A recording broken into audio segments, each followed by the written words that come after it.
No one better to tell us what we will do about overdiagnosis than our first speaker, Peter Gøtzsche Sobre. He co-founded the Cochrane Collaboration in 1993, which may end up being his most important legacy, but I know he's got a lot of fight left in him, and we can only stand back in awe as he tells us what we will do about overdiagnosis. Peter.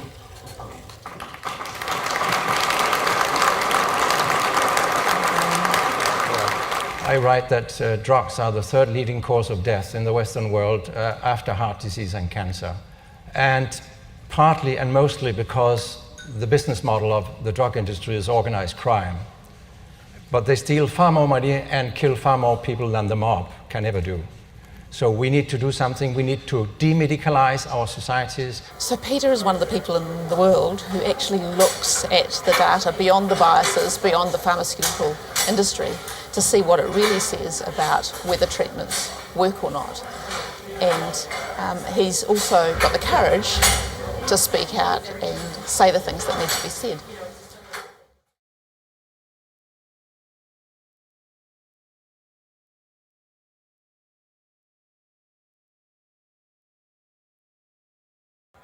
To reach the threshold for evidence of effectiveness, you have to meet the threshold for good study criteria. And I think every scientist on the planet would agree that the thresholds set by the Cochrane Foundations are very high thresholds, but they're scientifically sound.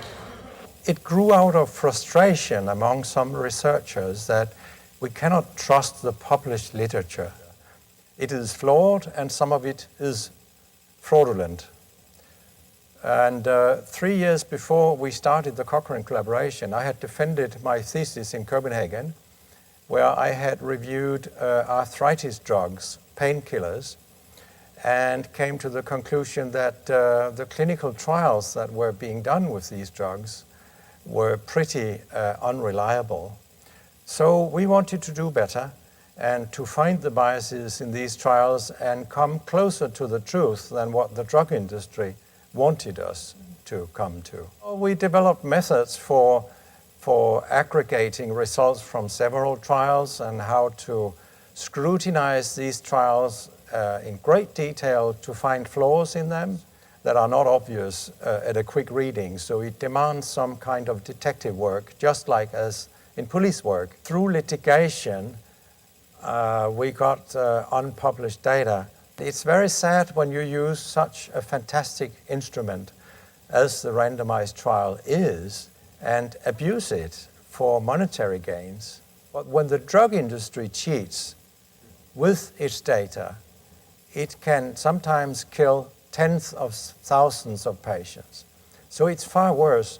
And yet, we have a system where drug regulators rely on what the industry tells them. And if the industry manipulates the evidence, they can often earn billions of dollars compared to if they were honest. What I have seen in psychiatry is worse than what I have seen anywhere else. It's just incredible the extent to which the drug industry has cheated with its trials and how it has withheld even lethal harms, suicides, from public view.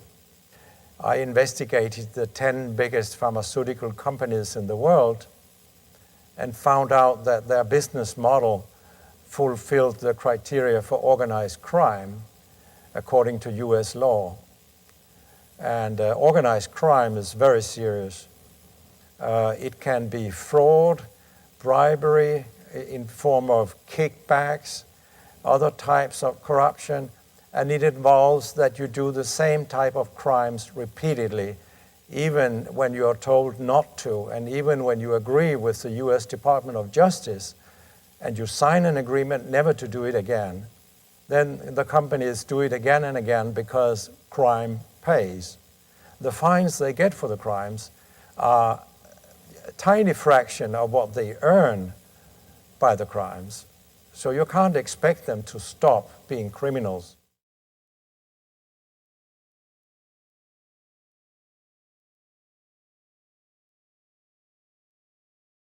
Antipsychotics are extremely dangerous drugs.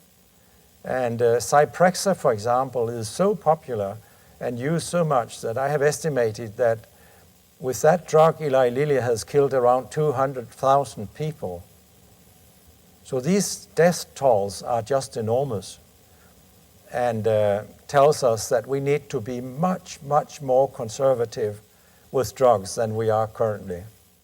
To me, Peter is one of my medical heroes. To be sitting, debating at the same table as him is a bit like somebody who likes football, playing at a match with Ronaldinho or Pelé, because he's, I think, one of the top figures in the whole world at the moment.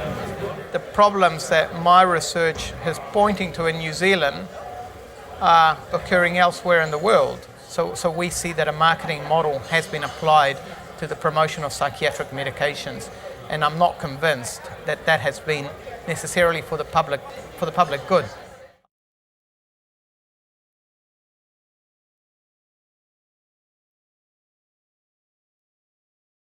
Prescription drugs had been a new epidemic.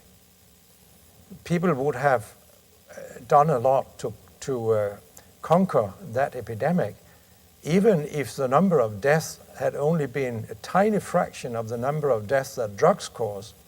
And yet, somehow, because it's drugs, people do absolutely nothing.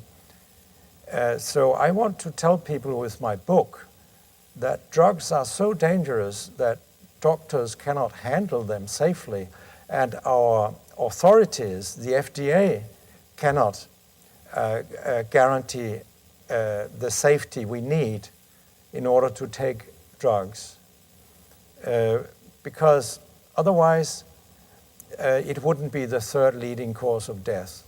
That's pretty obvious. I call psychiatry the drug industry's paradise because it's so easy to manipulate just about everything. The way you come up with a diagnosis is easy to manipulate. So if we are not cautious, we will all end up being psychiatric patients if we don't fight against this. I don't know why people can kill so many patients in psychiatry and nobody does anything. But what is so tragic about these drugs is that they can have an effect in some patients in the short term, but if you continue using them, they actually create psychiatric diseases, which is a disaster. And my conclusion is that the doctors cannot handle this duality, that they can be beneficial in the short term, but they are harmful in the long term. They cannot handle it. Many doctors just go on for months and years and harm their patients in this way. It's terribly sad that the psychiatrists at large cannot see how much harm they are causing. So after having studied this in some detail, I conclude in my book that it would be better for mankind if none of these drugs existed.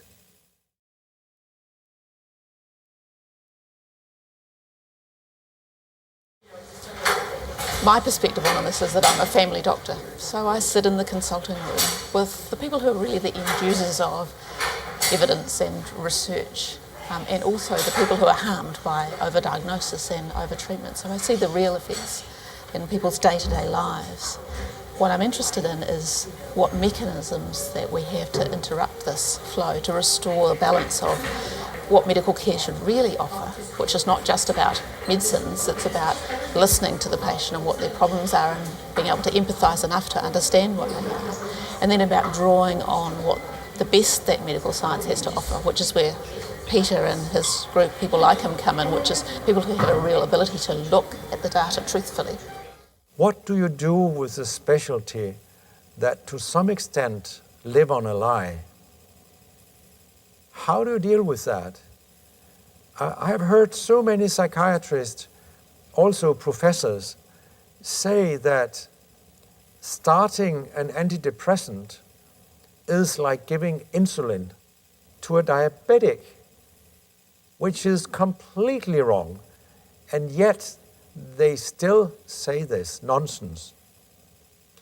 what they mean is that these patients lack serotonin in their brain. So when they give a drug that increases serotonin, it should be good. But it's wrong. The hypothesis about serotonin is stone dead. The good studies that have been made could not see that depressed patients were different from normal patients. What these drugs do is they do not correct a chemical imbalance. That's another lie psychiatrists love, that you have a chemical imbalance like a diabetic that lacks insulin, so now we are going to correct your chemical imbalance. It's a lie. They are creating a chemical imbalance, and it's exactly for this reason that it's difficult for patients to stop after 2 or 3 months, because there is now an imbalance. And you know, there are even drugs that decrease serotonin that have an effect on depression. How can you say that you lack serotonin, so you need to increase serotonin, and then at the same time have drugs that are also effective that decrease serotonin? I mean, a diabetic doesn't get better if you give that person sugar. So what's the missing link between having the evidence, and this applies across medicine, because it's really easy for us to start drugs, so easy for me to write a prescription. What are the barriers to not doing things? And one of the growth drivers for this explosion of SSRI prescription is the fact that people go on and they stay on them. Part of that is the withdrawal effects that people have coming off, but the other part is this. There are consensus guidelines that suggest that if you've had more than a couple of dark pools in your life, that maybe you need to stay on these drugs for life. But in fact, there is absolutely no data to suggest that this is helpful. Psychiatry has gone the wrong way. Whittaker has described this beautifully in his book, Anatomy of an Epidemic, that if it were really true that psychiatric drugs helped correct some kind of imbalance in the brain, then we would expect people who receive pension and who cannot work to go down. And what have we seen? The opposite. The number of these people have exploded at the same time as we introduce these drugs. I mean, how can people not see this?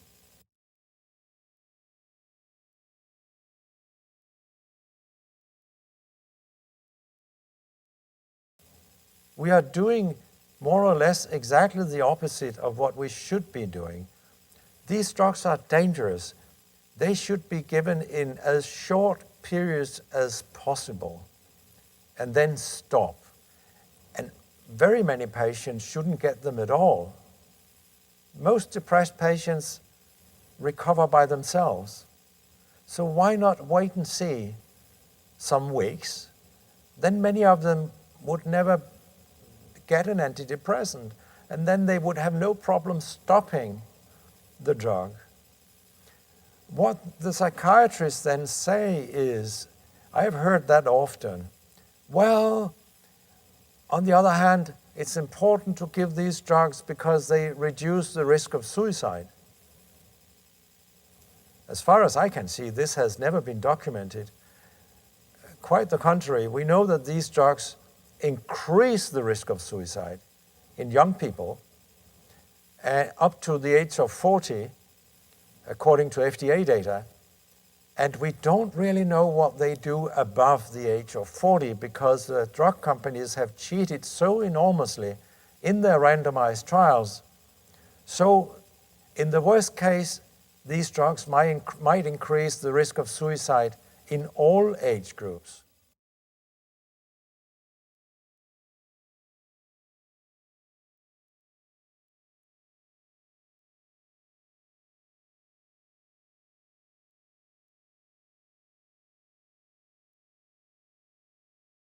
When you discover that the business model is organized crime, and when you find out that it's far worse than mob crime, because the drug industry steals much more money from the public purse than the mafia can ever do, and they kill far, far more.